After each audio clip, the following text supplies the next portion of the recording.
जय जगन्नाथ पुणी आ गोटे रेसिपी वीडियो को आपण मानक बहुत बहुत स्वागत। तो जेहेतु सावित्री व्रत पहुँचला तो सावित्री व्रत स्पेशल मुझे आपण मान सहित शेयर करी साबुदानार लड्डू। आपण मैंने थोड़े थोड़े ट्राए करूँ आ सावित्री व्रत स्पेशली यहाँ बनातु आ समस्त खावा दिंतु समस्ते बहुत इंटरेस्ट होइजिबे। तो वीडियोटी को प्रथम शेष जाए समस्ते देखो वीडियोटी आपण मानक भल लगुच लाइक शेयर सब्सक्राइब करने जमा भी भूलतुनि। तो ठीक अच्छे आसतु आम स्टार्ट करिया। एबे लक्ष्य करंतु साबुदाना केते ग्लोसी देखा जाउची आ शाइनिंग मध्ये देखा जाउची आ केते झुड़झुड़िया होईची। परफेक्ट भाग मापरे बनेले एई भलिया तयारी होबो। तो सर्वप्रथमे आम गोटे बाउल नहीं से गोटे गिना साबु नवा। साबुर परिमाण को आपण मैंने कम अधिक करें आ जेकोसी गोटे गिना सेट करेंगे। तो देखो यहाँ छोट दाना वाला साबु आपण मैंने छोट दाना नेबे जहाँकि मिठेईटा परफेक्ट हम। तापर आपण मैंने पानी देकी 2-3 थर भल भाव धोईदेवे।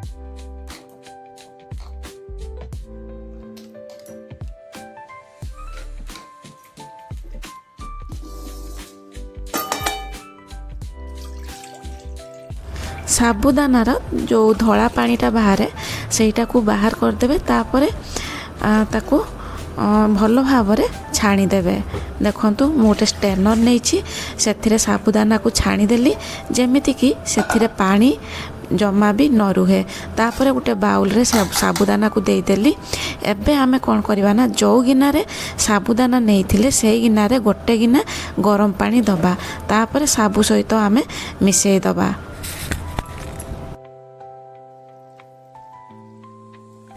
एबे लक्ष्य करंतु आमे रेस्ट करिया पई 15 रु 20 मिनिट मिनिमम छाड़ी दबा। तो देखंतु हमर 15 रु 20 मिनिट हो जाइछि आ साबु भी भल भाव रे सॉफ्ट हो जाइछि। देखंतु एई भलिया सॉफ्ट होबा निहाती आवश्यक। तो एबे लक्ष्य करंतु मु कढ़ाई बसई देछि गैस रे आ गैस रो फ्लेम को लो टू मीडियम रे रखिछि आ सेथिरे 2 टेबल स्पून देसी घी देई देली। एपटे लक्ष्य करंतु सांग माने साबुदाना पूरा झुड़झुड़िया हो जाइछि।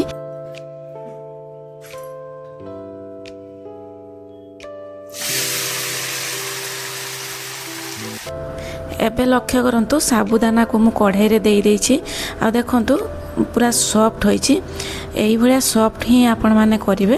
तापर जाइकी साबुदानार लड्डूटा बनेबे। आपण मानकर लड्डू पूरा परफेक्ट हबो।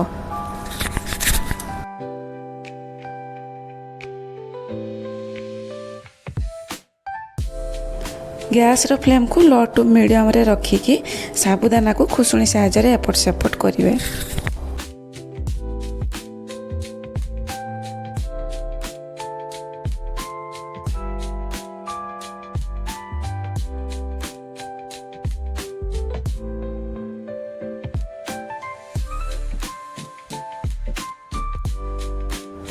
एबे लक्ष्य करंतु सांग माने गैस रो फ्लेम को आपण माने लो टू मीडियम रे रखिकी साबुदानार लड्डूटा बनेबे। हाई फ्लेम रो बनेबे नहीं। तो एबे लक्ष्य करंतु मु घी सहित साबुदाना को भल भाव रे एबे मिसई देली। एबे देखिबे धीरे धीरे साबुदानाटा ट्रांसपेरेंट देखा जिवो। तापरे आपण माने जानिबे जे साबुदानाटा आपण मानकर परफेक्ट सिझी जाइछि। देखंतु मु भल भाव रे एबे मिसई देली। देखंतु पूरा परफेक्ट ट्रांसपेरेंट देखा जाउछि। एही समय रे आमे ता सहित चीनी दबा।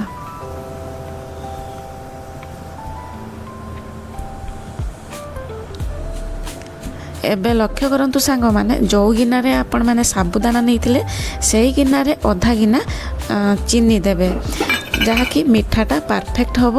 आ ता सहित टिके सिद्ध नमक देबे। मु एबे लक्ष्य करंतु आमे चीनी सहित साबुदाना को भल भाव रे मिसेइबा।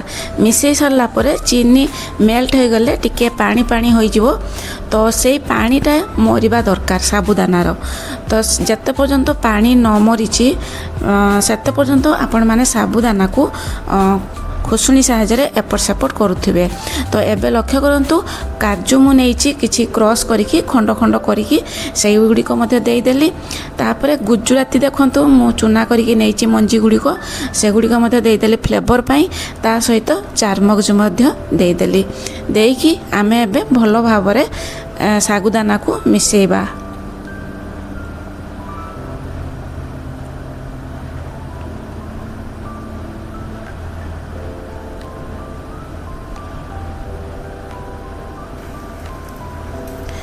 ଦେଖନ୍ତୁ ଏବେ କେମିତି ଚାରି ସାଇଡ଼ରେ ଚିନି ଶିରା ଭଳିଆ ଦେଖାଯାଉଛି। ଏଇ ଚିନି ଶିରାଟି ମରିଯିବା ଦରକାର। ଏପଟ ସେପଟ କରିବେ ଯାହାକି ଚିନି ଶିରା ମରିଯିବ ଆଉ ସାବୁଦାନାଟା ପୁରା ଗୋଟାଳିଆ ହୋଇଯିବ। ସେତେ ପର୍ଯ୍ୟନ୍ତ ଆପଣମାନେ ଖୁସୁଣି ସାହାଯ୍ୟରେ ଏପଟ ସେପଟ କରୁଥିବେ।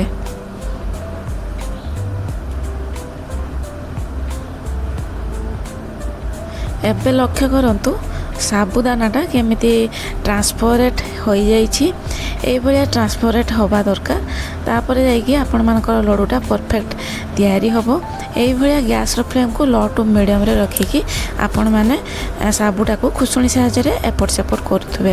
ଆଉ ସ୍ପେଶାଲି ସାବିତ୍ରୀ ବ୍ରତରେ ହିଁ ଏଇ ସାବୁଦାନା ଲଡ଼ୁଟା ନିହାତି ବନାନ୍ତୁ। ଆଉ କେମିତି ଲାଗିଲା କମେଣ୍ଟ ସେକ୍ସନରେ ନିହାତି ଲେଖିକି ଜଣାଇବେ। ଏବେ ଲକ୍ଷ୍ୟ କରନ୍ତୁ ସାଙ୍ଗମାନେ, କଲର୍ ପାଇଁ ମୁଁ ଏଠି ଫୁଡ଼୍ କଲର୍ ୟୁଜ୍ କରିଛି। ତ ଟିକେ ଆଟ୍ରାକ୍ଟିଭ୍ ଦେଖାଯିବା ପାଇଁ ଆପଣମାନେ ଫୁଡ଼୍ କଲର୍ ୟୁଜ୍ କରିପାରିବେ, ନହେଲେ ନାହିଁ ସ୍କିପ୍ କରିପାରିବେ। ଫୁଡ଼୍ କଲର୍ର କୌଣସି ଆବଶ୍ୟକ ନାହିଁ। ତ ଦେଖନ୍ତୁ ଫୁଡ଼୍ କଲର୍ ଦେଲା ପରେ କେତେ ସୁନ୍ଦର ଦେଖାଯାଉଛି। ଆଉ ତାକୁ ଭଲ ଭାବରେ ମୁଁ ଏବେ ମିଶାଇ ଦେଲି। ଏବେ ଦେଖନ୍ତୁ କଢ଼େଇରୁ ଟିକେ ଟିକେ ଛାଡ଼ି ଆସିଲାଣି। ତ ଏଇଟା ଆମର ପରଫେକ୍ଟ ଟାଇମ୍। ଏଇ ଟାଇମ୍ରେ ଆମେ ସାବୁଦାନାକୁ ଗୋଟେ ଥାଳିକୁ ଟ୍ରାନ୍ସଫର୍ କରିଦେବା। ଏବେ ଦେଖନ୍ତୁ କଢ଼େଇ ଚାରିକଡ଼ରେ ଛାଡ଼ି ଯାଇଛି ସାବୁଦାନା। ଏବେ ଗୋଟେ ଥାଳିକୁ ଆମେ କାଢ଼ି ଆଣିବା।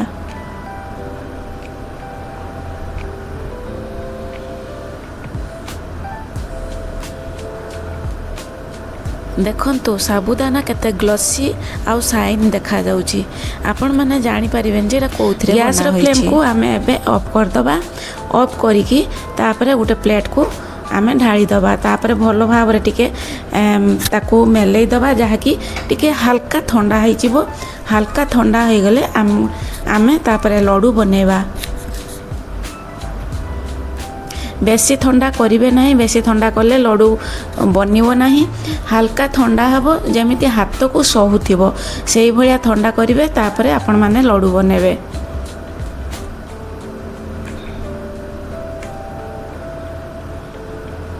ସାବିତ୍ରୀ ବ୍ରତରେ ନିଶ୍ଚିତ ଏଇଭଳିଆ ଥରେ ସାବୁଦାନାର ଲଡ଼ୁ ବନାନ୍ତୁ। ଆଉ ଆପଣ ନିଜେ ଖାଆନ୍ତୁ, ଆପଣମାନଙ୍କ ପରିବାରକୁ ଦିଅନ୍ତୁ। ରେସିପି ଯଦି ଆପଣମାନଙ୍କୁ ଭଲ ଲାଗୁଛି ତାହେଲେ ନିହାତି ଲାଇକ୍, ସେୟାର, ସବସ୍କ୍ରାଇବ୍ କରିବାକୁ ଜମା ବି ଭୁଲନ୍ତୁ ନାହିଁ। ଆଉ ଆପଣମାନଙ୍କର ମତାମତ ନିହାତି କମେଣ୍ଟ ସେକ୍ସନରେ ସେୟାର କରନ୍ତୁ। ତ ଏବେ ଲକ୍ଷ୍ୟ କରନ୍ତୁ ସାଙ୍ଗମାନେ, ମୁଁ ଲଡ଼ୁ ବନାଉଛି। ଏଇଭଳିଆ ଆପଣମାନେ ସେମ୍ ସାଇଜ୍ର ଆଣିବେ ଆଉ ବନେଇବେ ଲଡ଼ୁ। ଆଉ ତାପରେ ଟିକେ ଥଣ୍ଡା କରିଦେବେ, ଥଣ୍ଡା କରିକି ଖାଇବେ।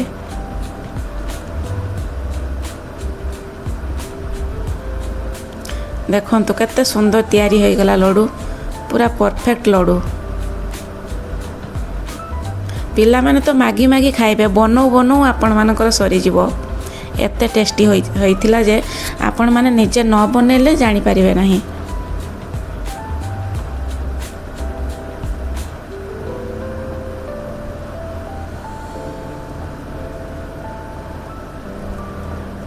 ତ ଏବେ ମୁଁ ସବୁ ଲଡ଼ୁକୁ ବନେଇଦେଲି।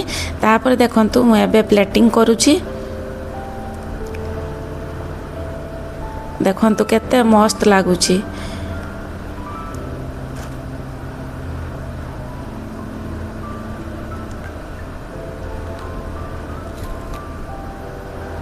ଆଜି ପାଇଁ ଏତିକି।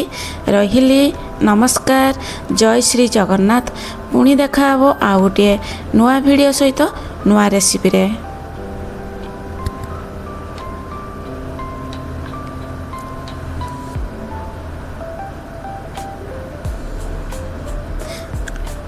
Thank you.